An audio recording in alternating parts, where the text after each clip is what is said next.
Hello everyone. Welcome back to my channel. So, nagbabalik ang inyong lingkod for another reaction video. At ang re-reaction na natin mga kasulid ay ang latest upload ng EDC. Ang episode 65. So, syempre bago ko umpisa ng ating reaction video, please like and share. And subscribe sa ating YouTube channel. At sa YouTube channel ni Kuya Bal Santos Matubang, Ate Edna, Kalinga Prab, Jack Tapia, ang mga K-boy, support nyo na rin. At syempre ang small Kalingap vloggers. So, nagbabalik po tayo for another reaction video. Syempre guys, magpe-preview po muna tayo mga kasulid dito sa episode na to. Ayan, another preview time again. So sana ay hindi po tayo madadala or maiiyak sa preview ng EDC.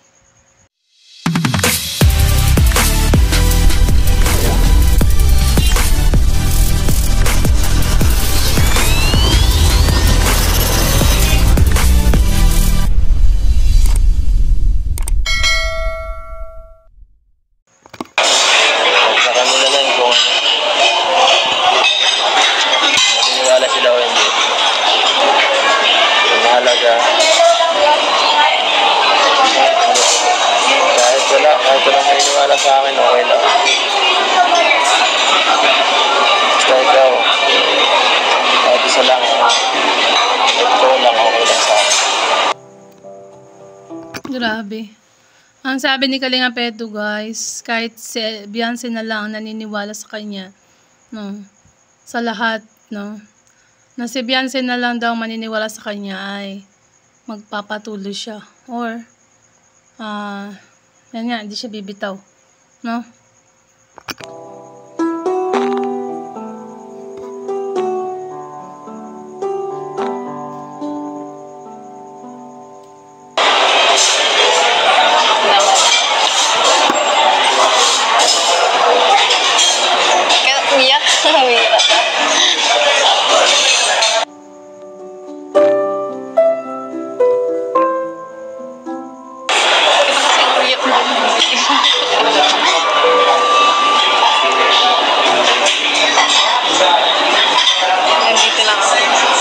Nandito lang ako palagi sa tabi. Ang dami na natin pinagdaanan. Ayun pa ba sa sofa?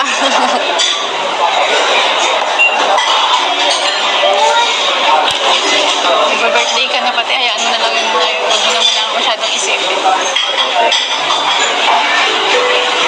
Dapat kung birthday mo, mas pogi ka. Umira ka. So, pinapalakas ni Beyonce ang loob ni Kalinga Pedro dito guys, na even though si Kalinga Pedro ay naiyak na nga, siguro mga kasulid, no, napunuan na siya, masakit sa dibdib, mabigat, so kailangan niyang nilabas. So sa pamamagitan ng pag-iyak, doon niya nilabas ang sama ng kanyang damdamin o sama ng kanyang loob. Pero tignan nyo naman si Beyonce guys, ay nananatiling matibay, no? Ngumingiti siya, tumatawa, ayan. Ba't umiiyak ka?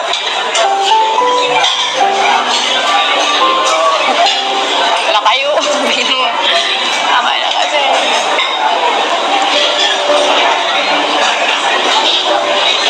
Wow, grabe. So, ayun ang preview yan, yung dito. Preview po yan, no? So, ito na tayo sa opening ng Elegansya. Yan. Wow, grabe. Grabe ang astig ah. Nandito na yung mukha ko sa Ngayon lang ako nagkaroon ng ganito ka, magandang picture. Alam mo yun? Ay, astig na. Bagay na bagay, no? Sarap yun. Sarap yung display siguro niya sa bahay, no? Display mo na Kalinga Pedro sa bahay niyo sa harap. Diba? Display niya na nila doon para kitang-kita pag may mga bisita. Ayan. Buti Kalinga Prab po. Mga kaso. Grabe. Ang gaganda,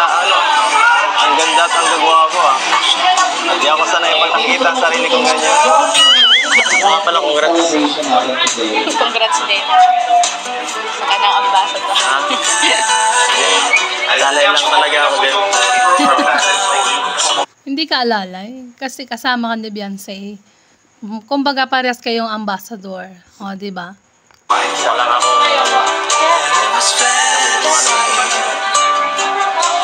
Mahal, diba? February na. February na ngayon. Di ba pag ganun, nag-JS from ang mga kagaya nyo, mga senior high? Pero Ano? wala pang ano. Ha? Hindi ko alam kung Di mo alam? Meron yan sigurado, hindi naman yan mawawala eh. Pinaka-engranding ano yun eh. kung ano kasi Parang wala. pinakamagandang event yun sa isang taon. Inaabangan nyo ng mga kagaya nyo, no?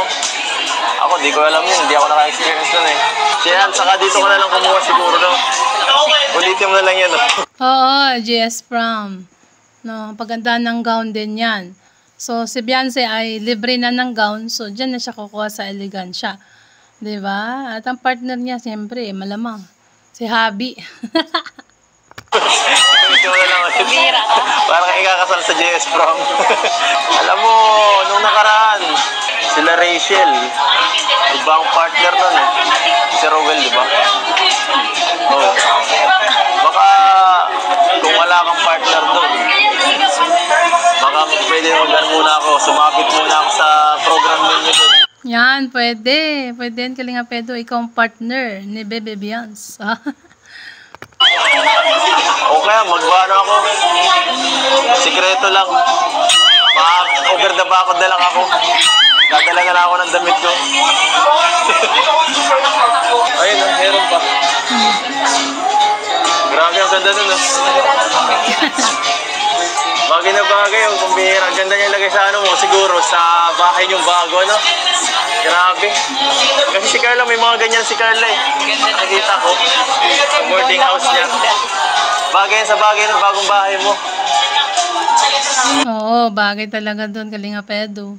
Lalo pag magkasama kayo sa picture. Yun ang bagay, isabit sa dingding.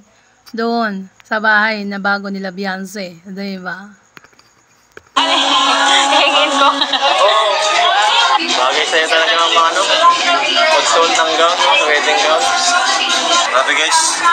Model na ako. Dito na ako. Sino mo pakita mo? Oh. Yun na lang mangyari yan. Bakit? Oo nga, congratulations, Kalinga Prab. Grabe. Bakit yan? May second friend ganito. Turtleneck. Ah, sige po. Kahit na muna. Kayo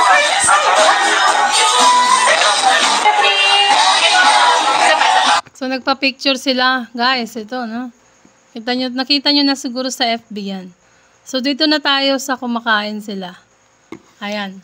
No? Kasi dito ang main topic natin na kung saan nga ay, no? Marami ang umiyak. Marami ang lumuha dito sa part na to. No? So, andito na tayo. So, go tayo, guys. Ano, kamusta? Kamusta? Parang di nagkita kagabi. Okay. Ano yung nangyari kagabi? Ha? Ano, yun na nga. Ano, kaya kita kinakamusta dahil dyan sa nangyari kagabi. So, kaya siya kinukumusta doon ni Beyonce dahil doon sa nangyari. Kung saan, doon sa live ni Kalinga Prab ay ang daming basher ni Kalinga Pedro at binash nga siya doon. Kaya siya kinukumusta ni Bebe Beyonce. Kailan naman ako. Wala na akong ginawang mali. Sa akin, pakiramay. Sa akin naman, parang okay lang kung masin ako. At least, sa akin lang, wala naman akong ano eh. Hindi yun okay. Hindi yun okay. Ibang ano. Ganun lang ako. Lalo na kung ano, wala ka namang ginagawang mali. Lumabas lang ako. Wala ko ng kaibigan. Sensya ka na. Kung nadadamay ka sa mga ginagawa ko. Damay. So, yun na daw, lumabas siya na kasama ang kaibigan. Si Kalinga Pedro kasi mahilig yan yata, no? Na may kaibigang babae. Yun ang masasabi ko sa inyo. Parang talagang halos ang iba niyang barkada ay mga girls, no? So, tuloy natin, guys. Nadamay na. Ano? Anong nadadamay? Siyempre, partner kita eh. Lahat ng galaw ko. Konektado yun. Ikaw na nadami ka sa mga ano.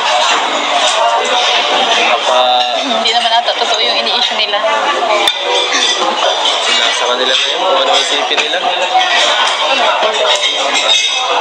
Hindi ko naman maano, hindi ko may iwasan.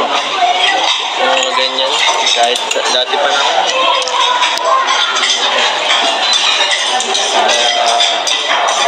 Salamat na lang sa mga nagsusuporta na iba na nagtitiwala. Yun lang ang kapakinggan ko. Ano sila, dito lang ako. Hayaan mo sila, nandito pa rin ako kahit anong sabihin nila. Oo. Kahit ano daw sabihin nila Kalinga Pedro, andyan lang si Bebe Beyonce na always support sa'yo. Kaya maging matatag, no? Huwag isipin ng kung ano man yan. No? Darating ang araw ay siguro maliliwanagan din ang iba. Kung ano nga ba ang ayan nga, ang katotohanan. So tuloy natin. Sigurado ka? Oo. Salamat. Ayun na yan. Salamat ha.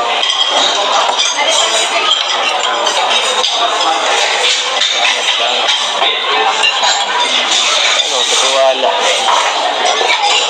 Nagpasalamat si Kalinga Pedro sa pagtitiwala ni Beyonce. Kasi kahit yung nangyari na yun ay hindi agad-agad naniwala si Bebe Beyonce, no? Guys, kumbaga naging matatag siya. No? Naging solido, kumbaga. Ito lang yun, dapat lang magkatiwalaan ka. Ano? Dapat lang magkatiwalaan ka. Bait na tayo eh.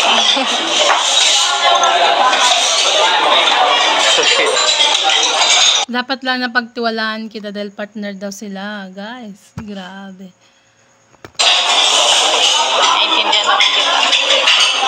Basta ano, pag may problema, na ano ka, ako na lang yung kausapin mo. Basta daw pag may problema, kay Beyonce mo na lang idudulog. O kung ano man yung problema mo. Sa Beyonce ang kausapin mo. Kalinga Pedro. Yan.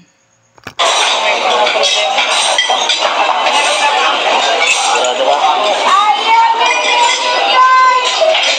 Sige. Alam mo, minsan kasi ano eh, hindi ka makagilap. Mahirap kasi. Ikaw, laging busy, kaya naiintindihan ko naman may mga gawain ka, ano? Okay lang din. Okay lang ka lang, friend. Basta ganun sa akin. So, pag kailangan daw ni Edo si Beyonce, parang hindi niya matawagan. O kaya siguro busy siya dahil nasa school, no? O dahil sa signal, sa masalong-salong, medyo mahina. So, di ba, Kalinga Pedro, malapit na silang lumipat sa kanilang bagong bahay. No? Ayan, so tuloy natin. I-adjust na lang ako. Okay lang naman, naiintindihan ko naman. Kasi ano, di rin naman ako palaging nandyan. Sa'yo kasi yung mga ano dun. Siyempre. Ang layo mo eh. Hindi talaga makapunta dito. Alam mo naman na ano, panganay ko na ako. Yung nag-aasal. Mga mapanganay, no, nag-aasikaso ng kapatid. Kaya siguro minsan hindi siya nakaka-reply o hindi siya naka-online. 'Di ba? Panganay siya, guys. Ang panganay maraming responsable sa bahay nila. Lalo may kapatid siyang maliit, 'di ba? Nasa iyo lahat ng alas responsibility ng pamilya mo eh. Salamat sa ano. Naiintindihan mo. Hindi ka nagduda. Pero okay lang naman kung selos ka kahit konti. Naiintindihan. Siyempre mayroon at mayroon yan, Kalinga Pedro, no? Mayroon at mayroon konting selos yan. Uy, narinig niyo yun? Bakit magsiselos si Beyonce? May logic yun, guys. Bakit magsiselos si Beyonce? Siguro, alam niyo na, pambira yan.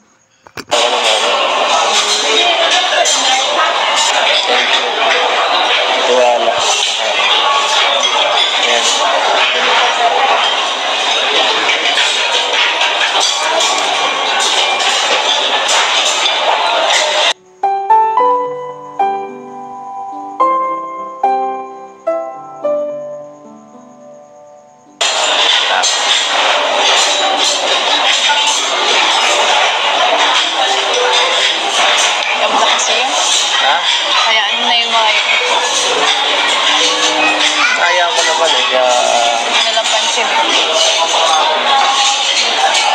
So guys, emotional na si Kalinga Pedro, no? Medyo ano na siya, lumuha na. 'Di ba? Talagang nagano na siya ng mata niya. Nagganon. Tapos sabi ni Beyonce, hayaan nyo na daw. Hayaan mo na daw ang mga yun. Yung, kumbaga, yung sinasabi ni Beyonce, yung mga basher. Pero syempre, pag ikaw ang nasa katauhan ni Kalinga Pedro, masakit dito, na mabigat sa dibdib. Kailangan mo siyang i-voice out. Kailangan mong ilabas. Yun. Kahit mahirap, siyempre, yun na lang din ang gagawin. Hindi mo maiwasan dito tayo sa social media eh. Kaya nga, yun nga yung sinasabi ko. Laging may nasasabi yung mga nakapaligid sa atin. Dapat mas na lang tayo, mga sanay. Okay lang yan. Pero pag mali na naman na yung binibintang, huwag natin hayaan na gano'n. Pag mali ang binibintang, hayaan na lang daw. Kasi alam nila kung ano ang totoo sa kanilang sarili. Yun. No? So sa mga nagbebentang dyan, dapat need na resibo. Yung magandang resibo, yung hindi malabo. 'Di ba? Hindi yung lumang picture. Nung nangyari pa yung February 2024, February 2, 2024. 2025 na po ngayon. 'Di ba? Ayan. So sa mga gumagawa dyan ng issue, ayusin yung mga petsa. Baka magkamali kayo, mabuking kayo. No? Alam na ko na kasi alam ko naman ang ginagawa ko eh. Kaya wala na lang sila magawa. Sa kanila na yung kung ano. Naniniwala sila o hindi. Ang mahalaga. Kahit walang maniniwala sa akin, okay lang. Basta ikaw, kahit isa lang, kahit ikaw lang, okay lang sa akin. Basta si Beyonce daw ang magtitiwala siya sa kanya. Kahit si Beyonce na lang daw magtitiwala, ay appreciated niya. Kahit ikaw lang, okay na. Kumbaga ito, kahit ikaw lang, sapat na. Parang ganun guys, no?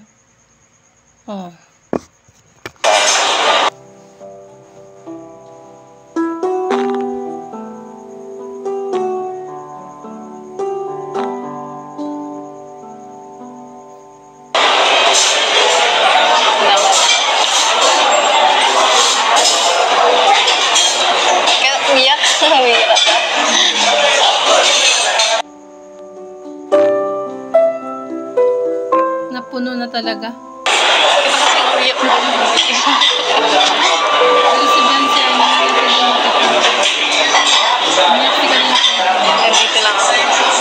Nandito lang ako palagi sa tabi. Ang dami na natin pinagdaanan. Ayun pa ba sa suka?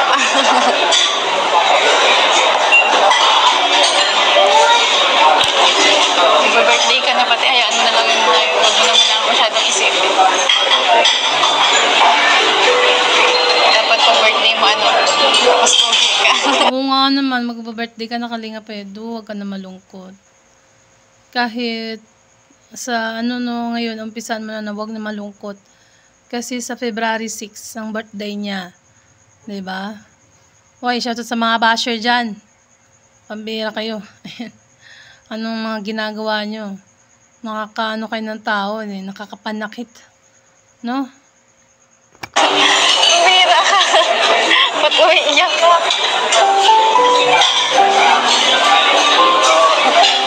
Wala kayo. Tama na kasi. That means Beyonce. Kaya umiyak siya. Kasi mahal na mahal ka niya. Ay! No? Ganun yun. Actually, pagbungad ko palang pag-open ito, kaninang morning, alas 5 ng umaga, at pinanood ko, ay talagang hindi na mapigil ang aking luha. No? Actually, tinigil ko muna siya kanina guys, hindi ko pinanood. Kasi nga, bawal po sa akin yung naiyak kasi namamaga yung mata ko. Kaya nga, napansin nila sa live ko. No? Medyo namaga nga. Kaya, kung pwede lang, pinipigilan ko talagang umiyak. Yan.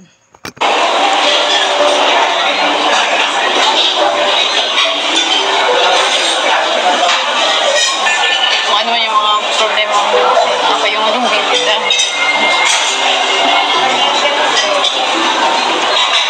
Pinag-umiyak ko na. Pinag-umiyak parang bata. Ay, ama sila kung mas nakakakilala sa'yo. Si Beyonce daw nakakakilala kay Kalinga Pedro. Kaya hayaan ng basher. Ako ang bahala sa'yo, sabi niya. O, di ba?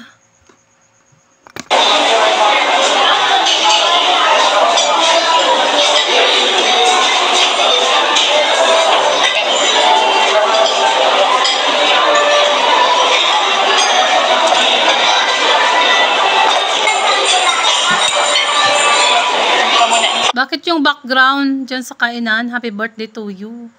Grabe, mukhang may magbo-birthday dyan sa na kumakain. Tapos din yan issue yan. Wala na lang.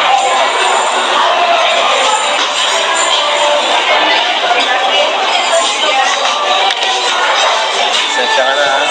Medyo emotional ako. Ito lang, medyo di ko pinaya.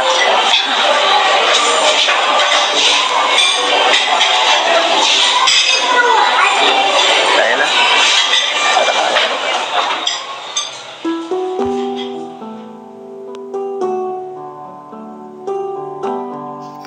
Grabe, talagang malungkot yung tagpo na yun. Na kahit sinong makakapanood ay talagang tutulo ang luha, guys, no? So, dito naman tayo ngayon, dadako sa kantahan. Sana hindi CPR ito. Alright guys, karaoke kami ngayon. Yes. So, karaoke daw sila. At ang unang kakanta, syempre, si Bebe Beyonce at Kalinga Pedro. Ayun nung nasakay-sakay.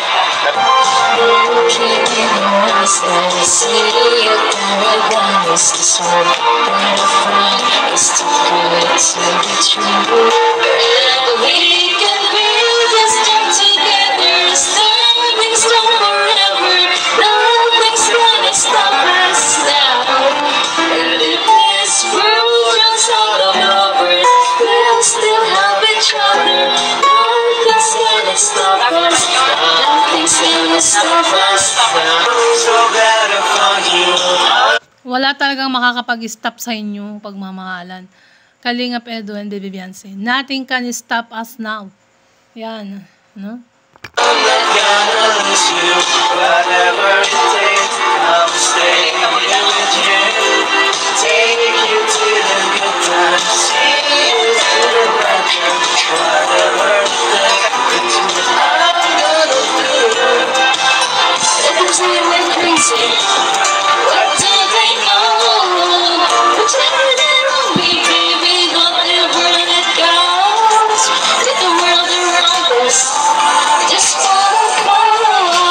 Sana hindi tayo CPR dito, guys. Kasi nakakaano naman.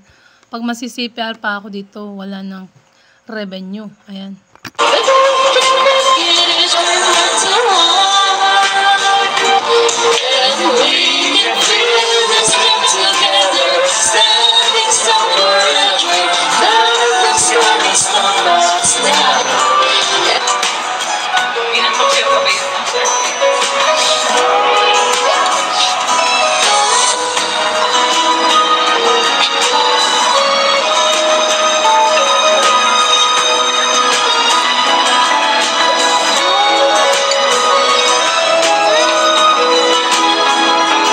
Next na kanta ay maganda din yan. Team song din nilang dalawa.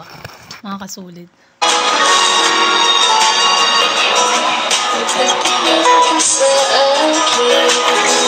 Ano?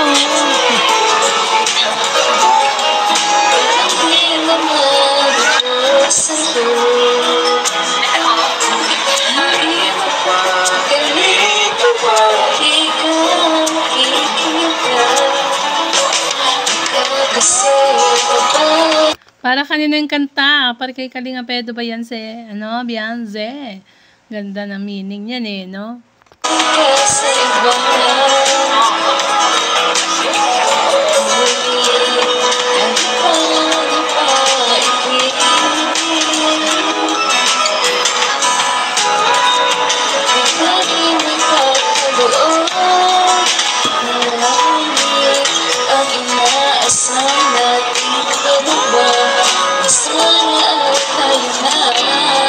Sana'y tayo na daw, sabi ni Beyonce sa kanta niya. Kaya siya natawa.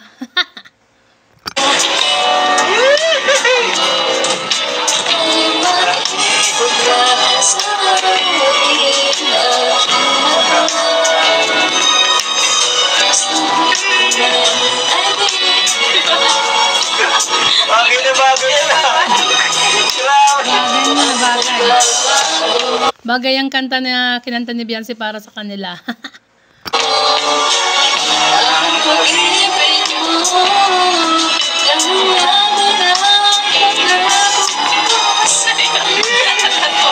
Grabe kasi yung ganda eh, parang totoo. Hindi na yan. Talagang ano, legit yung blessing.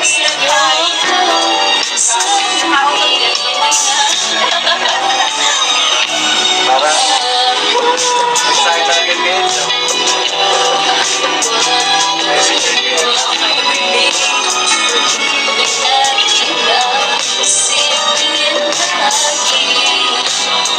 Dedicated the song to Kalingap Edo. Ay, grabe.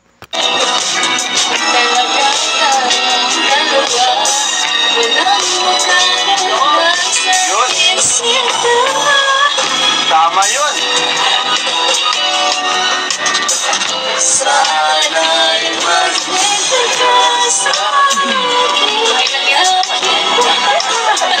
Hoy, maghintay ka daw, Kalingap Edo. Yan o, kanta ni Beyonce. Sana'y maghintay ka, aking mahal. Oy. Gaano katagal yan?